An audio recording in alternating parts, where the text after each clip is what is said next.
लो जी पहुंच गए ਆਪਾਂ अपने दूसरे सब तो पुराने ते इंपॉर्टेंट प्लेस ते।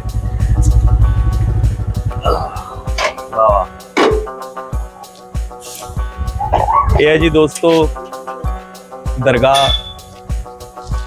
सूफी सिलसिले दे एक बहुत वड्डे संत बाबा हाजी रतन दी। आज ਆਪਾਂ दरगाह ਦੇ दर्शन भी करते हैं, नाले दरगाह ਦੇ इतिहास ਨੂੰ समझण ਦੀ कोशिश करते हैं। एक होर गल है गुरप्रेम जी ਆਪਾਂ बड़े मुकद्दस टाइम ते आए हैं। ਅੱਜ ਦਾ दिन एग्जैक्टली वो दिन है ਜਿਹੜਾ ਕਿ बाबा जी ਦਾ उर्स ਦਾ दिन है। मतलब बाबा जी ਦੀ ਜਿਹੜੀ ਡੈਥ ਹੈ ਉਹ ਅੱਜ ਦੇ ਦਿਨ ਹੋਈ ਸੀ। ਉਹ ਅੱਜ ਦੇ ਦਿਨ ਹੋਈ ਸੀ ਤੇ ਹਰ ਸਾਲ ਇਹ ਉਰਸ ਮਨਾਇਆ ਜਾਂਦਾ ਕਿਉਂਕਿ ਸਵੇਰ ਰਸ਼ ਹੁੰਦਾ ਸਾਰਾ। ਤੁਸੀਂ ਦੇਖੋ ਲਾਈਟਾਂ ਲੱਗੀਆਂ ਹੋਣੀਆਂ ਰਾਤ ਦੀਆਂ ਤੇ ਰਾਤ ਨੂੰ ਇੱਥੇ ਪ੍ਰੋਗਰਾਮ ਹੁੰਦਾ ਕਵਾਲੀਆਂ ਵਗੈਰਾ ਦਾ ਜੀ।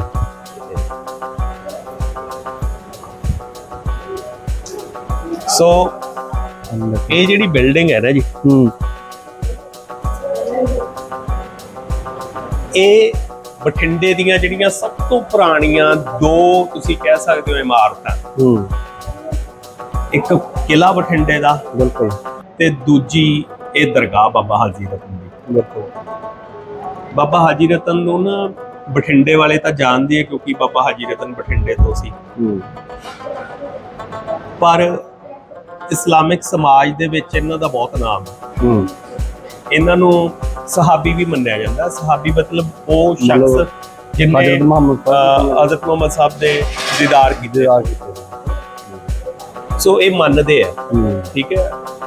ਵੈਸੇ ਇਸ ਲਈ ਮੈਨੂੰ ਅਕਸਰ ਇਹ ਹੁੰਦਾ ਕਿ ਕਿਉਂਕਿ ਇਹ 12ਵੀਂ 13ਵੀਂ ਸ਼ਤਾਬਦੀ ਚ ਹੋਏ ਆ ਇੱਥੇ ਤੇ ਪਰ ਹਜ਼ਰਤ ਮੁਹੰਮਦ ਸਾਹਿਬ ਦੇ ਦਰਸ਼ਨ ਕਰਨ ਲਈ ਤਾਂ ਉਮਰ ਘੱਟੋ ਘੱਟ 500-600 ਸਾਲ ਚਾਹੀਦੀ ਹੈ।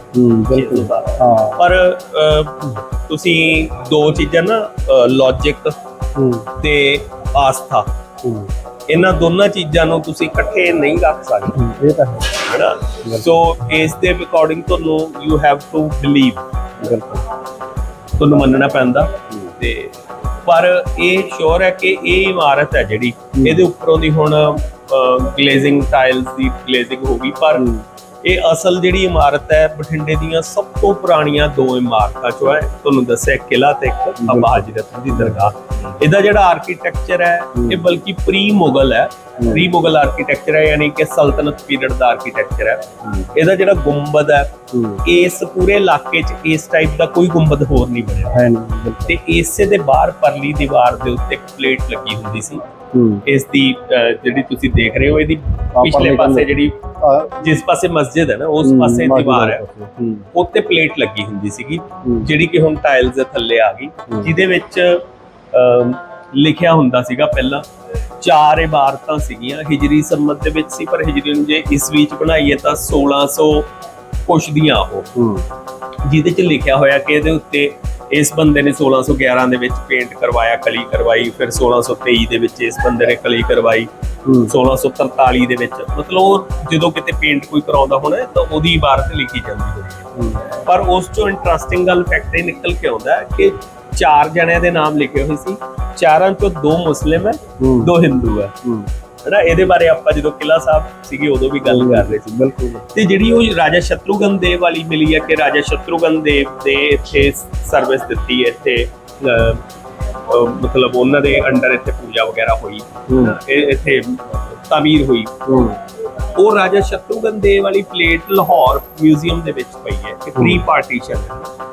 ਉਹ ਉਸ ਤੋਂ ਪਤਾ ਲੱਗਦਾ ਵੀ ਇਹਦੀ ਏਜ ਘੱਟੋ ਘੱਟ ਇੰਨੀ ਪੁਰਾਣੀ ਤਾਂ ਹੈ, 12ਵੀਂ 13ਵੀਂ ਸਦੀ ਦੀ ਤਾਂ ਹੈਗੀ। ਮਤਲਬ ਕਾਫੀ ਪੁਰਾਣੀ ਇਹ ਬਿਲਡਿੰਗ ਹੈ ਜਿਹੜੀ ਤਾਮੀਰ ਹੋਈ ਹੋਈ ਹੈ। ਬਿਲਕੁਲ। ਆ ਜਾਓ ਆਪਾਂ ਹੁਣ ਅੰਦਰ ਦੇਖੀਏ ਜੀ।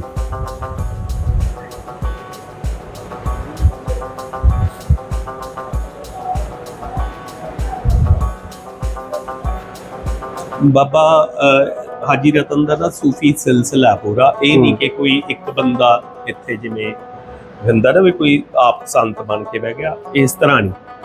ਸੂਫੀ ਸਿਲਸਿਲੇ ਹੁੰਦੇ ਆ ਬਹੁਤ ਸਾਰੇ, ਜਿਵੇਂ ਅਜਮੇਰ ਸ਼ਰੀਫ ਵਾਲਾ ਹੈ ਹਨਾ, ਜਿਵੇਂ ਕਿ ਘਰਾਣੇ ਕਹਿ ਸਕਦੇ ਹਾਂ। ਘਰਾਣੇ ਕਹਿ ਲਓ ਨਾ, ਉਹਨਾਂ ਦਾ ਸਿਲਸਿਲਾ ਕਹਿੰਦੇ ਇਹਨੂੰ ਆਪਾਂ ਫਾਰਸੀ ਚ।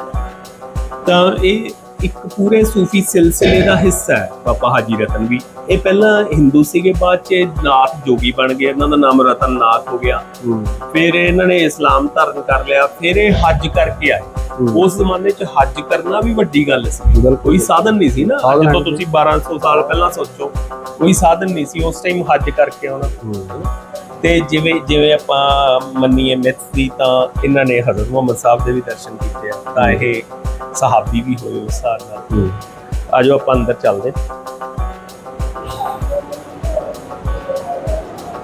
ਇੱਥੇ ਪਹਿਲਾਂ ਆਉਂਦੇ ਆ, ਜਿਵੇਂ ਬਾਹਰ ਲੰਗਰ ਇੱਥੇ ਕਿਸੇ ਨੇ ਬਣਵਾਇਆ ਹੋਵੇ ਤਾਂ ਲੰਗਰ ਵੰਡਿਆ ਜਾਂਦਾ। ਬਾਹਰ ਊਠਣੀ ਦੀ ਵੀ ਕਬਰ ਹੈ, ਜਿਹੜੀ ਕਿ ਉਹਨਾਂ ਦੀ ਊਠਣੀ ਹੁੰਦੀ ਸੀਗੀ, ਕਿਉਂਕਿ ਡੈਜ਼ਰਟ ਏਰੀਆ ਸੀਗਾ ਤੇ ਇੱਥੇ ਊਠ ਵਗੈਰਾ ਆਉਂਦੇ ਸੀ, ਉਹਨਾਂ ਕੋਲੇ ਊਠਣੀ ਸੀ, ਉਹਦੀ ਕਬਰ ਬਣਾਈ ਹੋਈ ਹੈ, ਉਹਦਾ ਉੱਪਰ ਸਕਲਪਚਰ ਵੀ ਬਣਿਆ।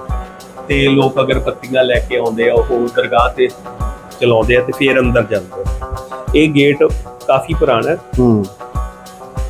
ਇਹ ਨਹੀਂ ਕਹਿ ਸਕਦੇ ਕਿ 13ਵੀਂ 12ਵੀਂ 13ਵੀਂ ਸਦੀ ਦਾ ਹੀ ਹੈ, ਪਰ ਕਾਫੀ ਪੁਰਾਣਾ।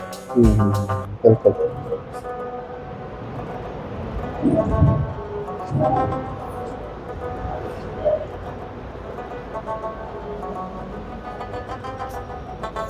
ਤੁਸੀਂ ਦੇਖੋ ਇਹਦੇ ਆ ਆਰਕੀਟੈਕਚਰ ਦਾ ਸਟਾਈਲ ਦਿਖਾਇਆ।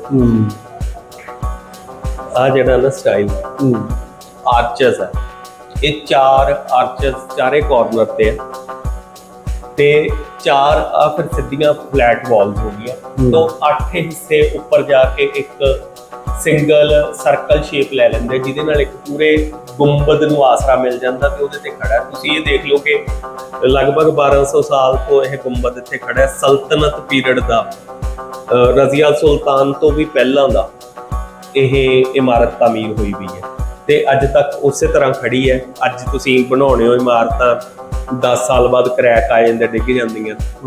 ਇਹ 1200 ਸਾਲ ਤੋਂ ਇਮਾਰਤ ਲਗਭਗ ਖੜੀ ਹੈ। ਇਹ ਇੱਥੇ ਉਹ ਵਿਸ਼ਰਾਮ ਕਰ ਰਹੇ ਆ ਬਾਬਾ ਹਾਜੀ ਰਤਨ ਜੀ।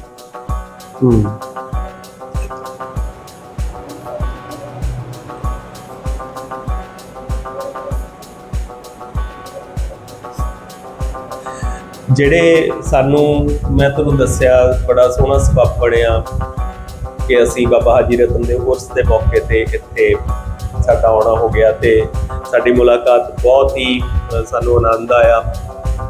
ਸੂਫੀ ਮਸਤਾਨ ਜੀ, ਜਿਹੜੇ ਕਿ ਬਾਬਾ ਹਾਜੀ ਰਤਨ ਸਾਹਿਬ ਦੇ ਸਿਲਸਿਲੇ ਚੋਂ ਹੀ ਪ੍ਰੈਜ਼ੈਂਟ ਸੂਫੀ ਸੰਤ ਨੇ, ਉਹਨਾਂ ਨਾਲ ਮੁਲਾਕਾਤ ਹੋਈ ਤੇ ਬੜੇ ਇਹ ਨੌਲੇਜੇਬਲ ਤੇ ਬੜੇ ਗਿਆਨੀ ਬੰਦੇ ਨੇ, ਹਨਾ। ਇਹਨਾਂ ਨਾਲ ਆਪਾਂ ਗੱਲ ਕਰਦੇ ਹਾਂ। आओ जी। हाँ जी, आप अलग आ रही। हाँ जी, अस्सलाम वालेकुम। वालेकुम सलाम। हाँ जी, तो पूरा नाम दसो। मेरा नाम सूफी ज़ुबैर अहमद अशरफी साबरी मिर्ज़ाई, और सूफियत में मुझे मस्तान बाबा के नाम से मेरा लक़ब है। मस्तान बाबा से सब लोग जानते हैं, मगर ये नहीं कि इस पे जो है तो ज़ुबैर नाम है घर का, मगर ये ना मस्तान तरीक़त में आने के बाद सूफीज़म में मस्तान बाबा के नाम से जानते हैं। जैसे सिलसिले हैं, सूफी कादरी सिलसिला है ना? जी। तो आपका सिलसिला कौन सा? आपने जो कहा कि सिलसिला कादरी है, तो पैगंबर साहब के बाद जो सिलसिला शुरू हुआ, सारे सिलसिले पैगंबर साहब के दामाद और आपके जो है तो उत्तराधिकारी जो थे हज़रत मौला अली, उनसे हुए। हज़रत मौला अली के जो हैं तो खलीफा थे ख्वाजा हसन बसरी, कुमैल बिन ज़ियाद, इमाम हसन, इमाम हुसैन। फिर इनसे 4 पीर रहे, इनसे 14 खानवात। फिर ये तो सिलसिला कादरिया, चिश्तिया, नक्शबंदिया, सहरवर्दिया, जो इंडिया में, पाकिस्तान में, बांग्लादेश में इस जगह पे आपको नज़र आता है। हम जो है तो चिश्तिया समुदाय, ख्वाजा मोइनुद्दीन चिश्ती के समुदाय से हमारा ताल्लुक़ है। मखदूम अशरफ जहांगीर सिमनानी रहमतुल्लाह अलैह, जिनका मज़ार की चौजा में है, वो सिलसिला चिश्तिया के बुजुर्ग थे और बाबा से भी उन्होंने फैज़ पाया। और हमारे जद्द हैं वो रूहानी, यानी कि हमारे घर के पीर हैं, और बाबा को उन्होंने देखा, इनकी सहाबियत का आपने इकरार किया, और फिर जो है तो उनसे हमारा सिलसिला यहाँ तक का, स्पिरिचुअल ट्री हमारी यहाँ तक का आई। बाबा हाजी रतन उनको यहाँ पे हिंदू, मुस्लिम, सिख सभी मानते हैं जी हमारे एरिया में। तो नहीं, ये ये चिश्ती खानदान से ही, मतलब चिश्ती सिलसिले से ही थे। नहीं, इनका यानी कि एक देखा जाए तो इनका जो सिलसिला हमारे यहाँ लिखा गया है, ये ताबैया रज़ाइया लिखा गया है। ताबैया रज़ाइया। ताबैया रज़ाइया यानी कुछ यानी जो चिश्ती जो थे, तो जो चिश्ती कादरी नक्शबंदी सहरवर्दी ये बात के रहे, जो 12 सलासिल जो पहले रहे, 4 पीर 14 खानवादे, फिर 12 सलासिल। इसी तरीके से उन सलासिल में से बाबा रतन हिंदी का भी सिलसिला है, यानी जो गौ से पाक से पहले के जो बशा मशाकिन बड़े पीर थे, उन पीरों में इनका शुमार होता है। इनको बाबा रतन हिंदी बोलते थे, जैसे हमारे ये हिंदी तो यानी कि हिंदुस्तान से आने के कारण, यानी कि आज भी अगर कोई अरब जाता है इंडिया से, तो उसको हमको भी हिंदी कहते हैं, यानी इंडियन, तो वो तो हिंदी कहते हैं। तो चाहे तो हिंदी का हो या हिंदू का हो, दोनों एक ही बात है। बाबा रतन हिंदी, बाबा रतन हिंदी, यानी हिंदी वहाँ, वो तो वहाँ से मिला, मगर आपका असल नाम जो तो रतन था, रतन नाम था आपका। तो पैगंबर साहब को आपने बचपन में जो है यहाँ से बिजनेस के लिए बाबा जाते थे, तो जाने के बाद जो है पैगंबर साहब का छोटेपन का ज़माना था, पैगंबर साहब बकरियां चरा रहे थे और बारिश हुई थी, जैसे कल हमारे यहाँ हुई वैसा बारिश हुई, तो बरसाती नाला था वो बह रहा था, तो बरसाती नाला बह रहा था, तो बकरियां जो है तो कूद कर उस तरफ चली गई, बाबा इधर पैगंबर साहब खड़े थे। अब बाबा जब उधर गए तो बाबा को पंजाबी आती थी, पैगंबर साहब को अरबी आती थी, पैगंबर भी बहुत छोटे थे, तो उन्होंने कुछ इशारे से कहा कि आपको उस तरफ करना है, तो बाबा ने अपने कांधे पे उठाया रतन बाबा ने और उनको उस तरफ छोड़ दिया। उस तरफ छोड़ने के बाद जो है फिर वो चले गए, मगर बाबा ने उनका चेहरा नहीं भूली, तो चेहरा इतना खूबसूरत था, इतना हसीन था, वो भूल नहीं पाए मोहम्मद पैगंबर साहब का।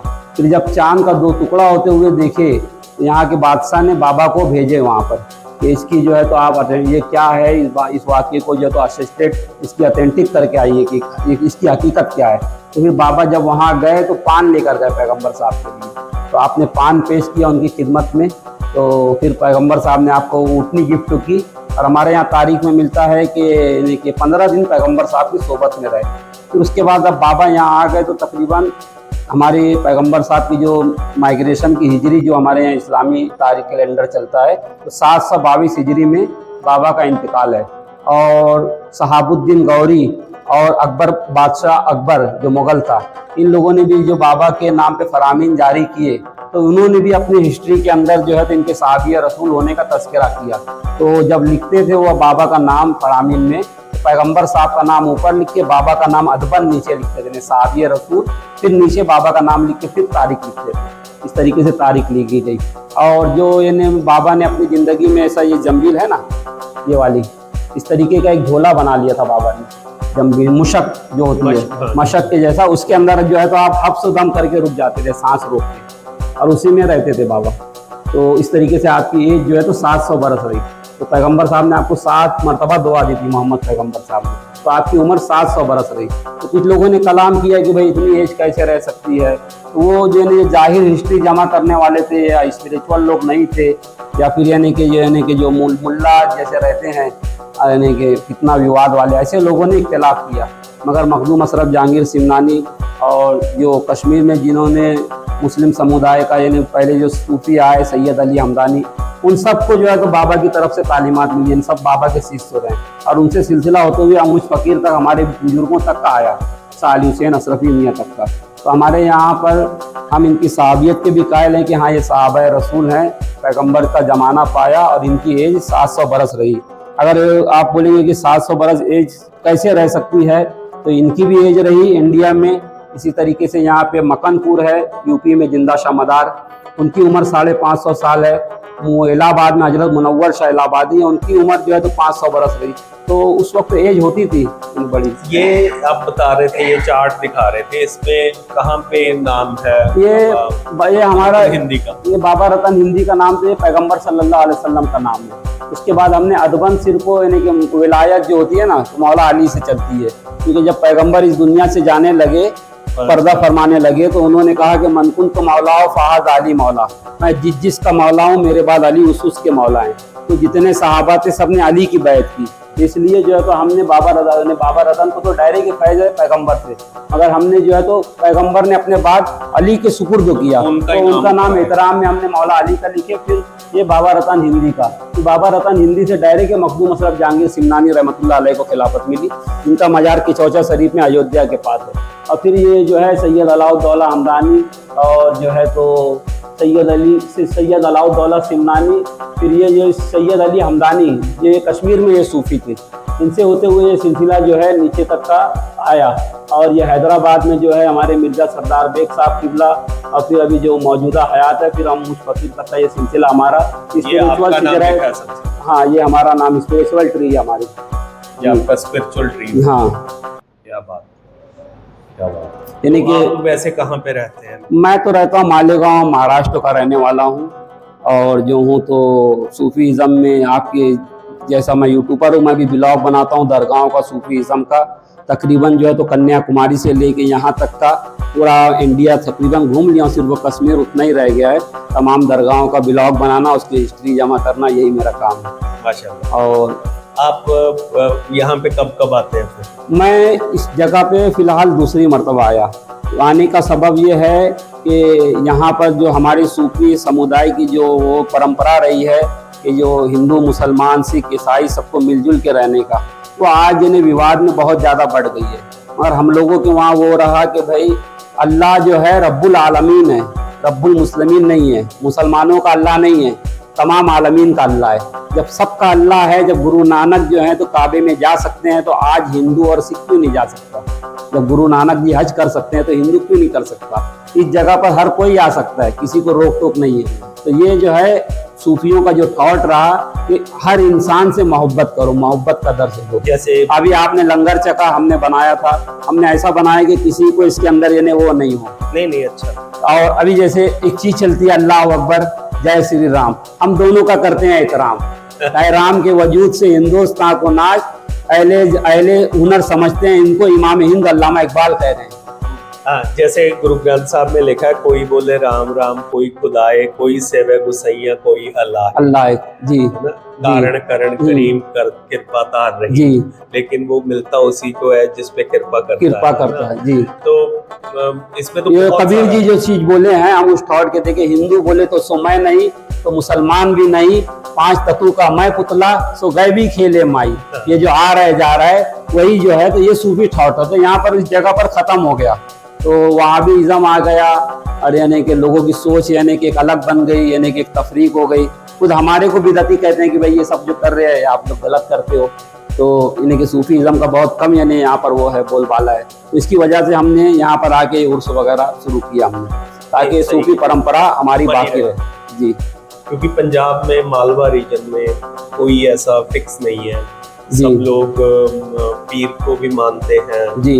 नहीं, आपके पंजाब में तो आपने बताया कि पीर को मानते हैं, मगर हर जगह आप महाराष्ट्र में भी जाएंगे तो हर जगह पूरे हिंदुस्तान में जो है, तो हमने खुद हमारे यहाँ देखा कि अब तो बहुत थोड़ा वो हो गया, जब से यानी कि उलमा का जो मौलवियों का जब मामला बना, जैसे हमारे जैसे आदमी को मौलवी कहते हैं, पहले सब सूफी संत तो फकीर लोग रहते थे, तो इनके वहाँ पर हर किसी का यानी सब साथ में रहते थे। मुझे क्या लगता है, मेरा क्या मानना है कि जो आपकी मन्नत है वो मानिए, लेकिन जो दूसरा कुछ मान रहा है उस पे उंगली मत उठाइए, उसको उसकी आजादी है जी, उसको मानने दीजिए। उससे बोलिए कि आप भी अब जो अच्छा लगता है आप मानिए, मुझे जो अच्छा लगता है मैं मानता हूँ, आओ दोनों मिलकर साथ बैठते हैं जी जी, है ना। जैसे कोई अनजान लोग हो, मैंने नहीं जानता, लेकिन इसीलिए हम दोनों आपस में कितनी बातें करेंगे, कितना कुछ शेयर करते हैं। वही है ना, मस्जिद मंदिर ये मैं खाने, कोई ये माने कोई वो माने, जब है सब बंदे तेरे ही नाम के, फिर क्यों है झगड़े रहीम और राम के। तो इसकी जो है ये हम बोलने तक नहीं, हम इसकी जो है तो इसके ऊपर हम अमल करने वाले लोग हैं। बाबा नजमी है, पाकिस्तान पंजाब से, हमारे शायर हैं बड़े पंजाबी के जी। उन्होंने लिखा है, मस्जिद मेरी तू क्यों तोड़े, हाँ। मैं क्यों तोड़ा मंदिर नूं, आजा दोवें बह के पढ़िए एक दूजे दे अंदर। आजा दोजे बैठ के पढ़िए एक दूजे ने अंदर, एक दूजे दे अंदर, आजा दोनों बैठ के एक दूसरे के अंदर को पढ़ते हैं। सही है। सदियां वांगू कुछ नहीं जाना मंदिर मस्जिद का, लहू खून लहू तो तेरा मेरा लगना, तेरे मेरे खंजर। जी जी, बेशक, तेरे मेरे खंजर को तेरा मेरा नहीं, ये जो बाद में पार्टीशन के बाद यानी ये बढ़ गए, ये उनकी मंदिर, ये उसकी मस्जिद, ये जय परस्तों की सजदा गाहे। अगर ये उनके खुदा का घर है तो फिर ये मेरे खुदा का घर नहीं है, यानी इसका उसका है तो फिर वो हमारा नहीं है, जो सबका है तो वो हमारा है।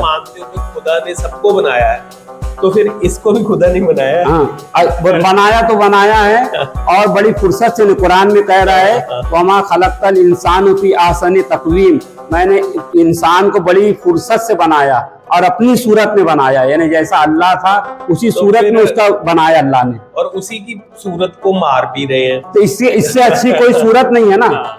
दुनिया के अंदर सबसे हसीन चीज जो है वो इंसान है, इंसान से हसीन कोई चीज नहीं है। और यानी कोई चीज होती है ना कि भाई जैसे अभी आप ब्लॉग बना रहे हो, एक ब्लॉग जरा एकदम फुर्सत से बनाना है, उसी तरीके से अल्लाह ने इंसान को कुरान में कहता है वमा खलक़ल इंसान फी अहसनि तक़वीम, मैंने इंसान को फुर्सत से बनाया। हमको कुत्ता बना देता क्या कर लेते, आपको एक अलग समुदाय का बनाया, मुझे अरे इंसान बनाया, वो क्यों बनाया वो जाने, उसको छोड़। मस्तान जी मुझे ये बताइए, ये क्या कुछ है, ये क्या है?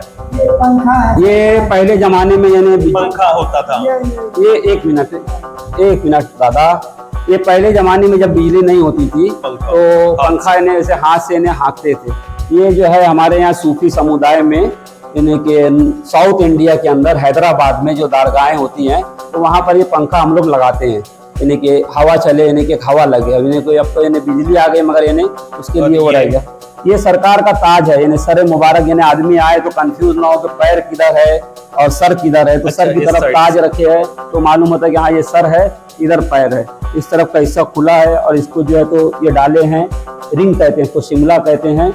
और ये गाजी अब्बास का आलम है, करबला के जो गाजी थे हजरत अब्बास अब्दुल फजल, ये उनका आलम है। ये आलम हमने जो है तो बैठाया है, यानी कि इस आलम का यानी कि थॉट ये है कि इसके पास आगे जो भी यानी मुराद मन्नतें मांगे अपनी, उसकी मन्नत और मुरादें पूरी हो जाती है। इसमें खुद मेरा अपना वाकया बता रहा हूँ कि मैं विमल खाता था गुटखा, तो हमने जो है तो एक मरतबा गाजी का आलम पकड़ के कहा कि आज से नहीं खाऊंगा, तो उस दिन से फिर मैंने तंबाकू को कोई भी चीज़ इस्तेमाल करना छोड़ दिया। हालांकि यानी कि नॉर्मल सा था, मगर यानी कि अब छोड़ना था तो हमने कहा गाजी का आलम पकड़ के भाई अब से नहीं खाएंगे, तो वह कर्म रहा। ये इसकी बड़ी फजीलत है गाजी की, मौला अब्दुल फजल अब्बास की। जो मुस्लिम है उसके लिए करबला है इम्पोर्टेंट, लेकिन जैसे मेरे जैसा काफिर इंसान है, आपको काफिर तो कैसे क्या? मैं सुनिए मैं करबला का पूरा पढ़ा ना जब मैंने, तो मेरी आंख से आंसू निकल जी। तो देखिए, इमाम हुसैन को मानने वाला दुनिया की हर कौम में मिलेगा, अगर जो नहीं मानता हुसैन को तो सिर्फ वो मुसलमानों में। जिसने हुसैन को मारा वो मुसलमान थे, कोई और नहीं थे।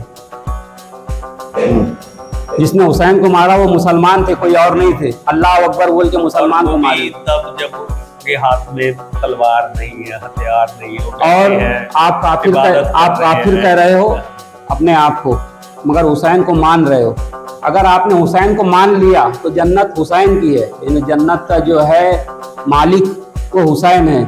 इसको आप ऑनर ऑफ पैराडाइज जो है वही मौला हुसैन अलैहिस्सलाम है। मतलब एक पासे हजारां दी फौज है, इधर 40। अब देखिए इमाम हुसैन का एक छोटा सा वाकया है। मैवे कलवी जो थे, और एक मैवे कलवी जो थे तो वो आग की पूजा करने वाले थे, तो वो शादी करके जा रहे थे, तो देखे कि इमाम हुसैन के वहाँ पे यानी कि करबला में शहीद हो रहे हैं। तो एक आदमी से पूछे कौन है, तो कहा कि वे मोहम्मद पैगंबर साहब के नवासे हैं और उनको शहीद कर रहे हैं। तो ये ना कलमा पढ़े, आग की पूजा करने वाले थे, ना कलमा पढ़े, ना नमाज पढ़े, ना तारत करे, ना कुछ करे। उन्होंने कहा कि इनके ऊपर जुल्म हो रहा है पैगंबर के नवासे पे, और तुम मुसलमानों पे जुल्म कर रहे हो। उन्होंने इमाम हुसैन के समुदाय में रह के उनकी सपोर्ट में वो शहीद क्या हुए, उनकी बेटी जो थी, बहू जो थी, माँ जो थी, वो शहीद हुई। 72 नफूस कुदसिया में उनका शुमार है, इन्हें हम हमारे सरों के ताज हैं वो। इन बुजुर्गों से भी बड़ा मुकाम उनसे करबला के शहीदों का। ना अब उन्होंने ना नमाज पढ़ी, ना कलमा पढ़ा, ना कुछ किया। जैसे हमारे यहाँ पे ना जब गुरु साहब के छोटे बच्चों को शहीद किया गया जी, तो वजीर खान की कचहरी में उन्हें मौलवी ने सजा सुनाई जी। तो जो मलेरकोटला के नवाब थे शेर मोहम्मद जी, उनसे बोला कि तुम गवाही दो कि तुम्हारे भाई को मारा था ना इनके बाप ने, क्योंकि वो भी दुश्मनी थी उसकी भी। शेर मोहम्मद खान भी लड़ रहा था गुरु गोबिंद सिंह से पहले, लेकिन शेर मोहम्मद खान ने बोला कि नहीं, मुझे बदला लेना होगा, इनके बाप से लूंगा, इन बच्चों का कोई कसूर नहीं है, मैं बिल्कुल तुम लोगों के साथ नहीं हूँ इन बच्चों को शहीद करने में। तो वो ये बोलकर उसने बोला कि तुम लोग भी ये कुफ्र का काम कर रहे हो ये करके, और वो उठ के चला आया जी। वो बच्चों को शहीद कर दिया गया। उसके बाद सिख कौम ने बदला लिया, सारे वजीर खान मारा गए, लेकिन पूरी पंजाब से रियासतें मिटा दी गई, सिर्फ मलेरकोटला को हाथ नहीं लगाया जी। आज तक जी 47 की पार्टीशन हुई, सब जगह से लोग गए, मलेरकोटला से कोई नहीं, क्योंकि मलेरकोटला के नवाब ने कुफ्र का साथ नहीं दिया जी, है ना जी, बातिल का साथ नहीं दिया था। उसने बोला कि मैं गलत काम, उसने बोला कि मैं ये वो बात कुरान के लहजे से बोल रहा हूँ। कुरान पाक में बिल्कुल ये लिखा है कि ये बच्चों को मारने वाला कोई मुस्लिम नहीं हो सकता। सही है, सही बात। लेकिन वही करबला में तो करबला में वही किए, और वो करबला में जो करने वाले थे वो जो है मुसलमान थे। हम इन्हें क्यों मानते हैं? बाबा जी 15 दिन रह कर आए पैगंबर साहब को, तो हम इनको रिस्पेक्ट तो देते हैं। मगर जो लोग पैगंबर साहब के साथ में रह के दुश्मनी किए तो हम उनसे फिर बेजार भी रहते हैं, उनको मानते भी नहीं हैं। जिन लोगों ने इमाम हुसैन को शहीद किया या जो शहीद करने वाले परिवार थे, माविया, यजीद, हिंदा, जिन्होंने पैगंबर साहब की बेटी का घर जलाया, पहला खलीफा, इन लोगों को हम नहीं मानते हैं। जबकि उनको बोला भी गया जब वहां से चले ना कि भाई तुम उन्हें मारना मत, हुसैन साहब को मारना नहीं, पहले से प्री प्लान था, लेकिन उन्होंने फिर भी मारा नहीं, मारना नहीं, प्री प्लान था। और कुछ बस बहुत बहुत शुक्रिया, कुछ बोलने में मेरे से गलती हुई, बहुत अच्छा शुक्रिया। सो दोस्तों ਇੰਨਾ ਸਿਲਸਿਲਾ ਸੀ, ਇੰਨਾ ਕੱਜ ਦੀ ਗੱਲਬਾਤ ਸੀ। ਆਪਾਂ ਜਿਹੜੇ ਬਾਬਾ ਹਾਜੀ ਰਤਨ ਸਾਹਿਬ ਦੀ ਦਰਗਾਹ ਤੇ ਆਏ, ਆਪਾਂ ਸਪਿਰਚੁਅਲ ਪੱਖ ਵੀ ਜਾਣਿਆ ਮਸਤਾਨ ਜੀ ਤੋਂ, ਸੂਫੀ ਮਸਤਾਨ ਜੀ ਤੋਂ, ਸਪੈਸ਼ਲੀ ਮਹਾਰਾਸ਼ਟਰ ਤੋਂ ਇੱਥੇ ਆਉਂਦੇ ਆ ਬਾਬਾ ਜੀ ਦੇ ਉਰਸ ਕਰਕੇ ਅੱਜ ਸਪੈਸ਼ਲੀ ਆਏ ਸੀ, ਤੇ ਅਸੀਂ ਲੰਗਰ ਵੀ ਛਕਿਆ ਬਾਹਰ, ਇਹਨਾਂ ਨੇ ਆਪਣੇ ਹੱਥਾਂ ਨਾਲ ਤਿਆਰ ਕੀਤਾ, ਤੇ ਬਾਕੀ ਹਿਸਟਰੀ ਦੇਖੀ, ਆਰਕੀਟੈਕਚਰ ਦੇਖਿਆ, ਦੁਬਾਰਾ ਫਿਰ ਦਿਖਾ ਸਕਦੇ ਹੋ ਤੁਸੀਂ। ਸੋ ਇਸ ਤੋਂ ਬਾਅਦ ਅਗਲਾ ਸਫ਼ਰ ਜਾਰੀ ਰਹੂਗਾ, ਇਹੋ ਜਿਹੇ ਹੋਰ ਹਿਸਟੋਰੀਕਲ ਸਪਿਰਚੁਅਲ ਥਾਵਾਂ ਦੇਖਣ ਲਈ, ਕਲਚਰਲ ਥਾਵਾਂ ਦੇਖਣ ਲਈ ਜੁੜੇ ਰਹੋ ਜੀ। ਸ਼ੁਕਰੀਆ ਜੀ।